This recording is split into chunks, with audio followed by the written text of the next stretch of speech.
Le Sénégal est au bord du gouffre économique. Dette cachée, le déficit qui flambe. Mais le gouvernement sort la carte maîtresse, un plan de sauvetage à 5 700 milliards de francs CFA. Je t'explique comment cela va fonctionner. Bonjour, moi c'est Ama pour Furs Africa.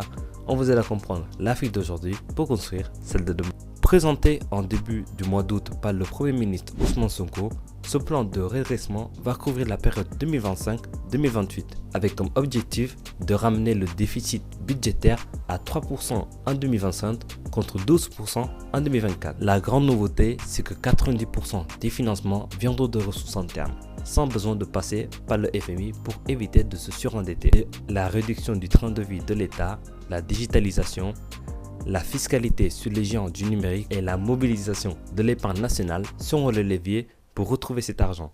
Et surtout, ce plan vise des secteurs clés pour bâtir une économie souveraine et inclusive. Agriculture, élevage, pêche, textile, tourisme, BTP, numérique, valorisation du foncier national et soutien au secteur informel pour créer de l'emploi, pour donner soutien notamment aux jeunes et aux femmes. Et le gouvernement a décidé d'autoriser l'importation des véhicules âgés jusqu'à 10 ans. Une mesure qui allège une règle trop stricte et devrait rendre les voitures beaucoup plus accessibles aux ménages tout en stimulant le marché de l'occasion.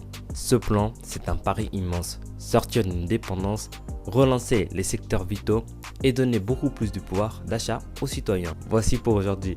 N'hésitez pas à me dire ce que vous en pensez de cette nouvelle dans les commentaires, à liker, partager et vous abonner. On se retrouve pour un prochain décryptage. Bye.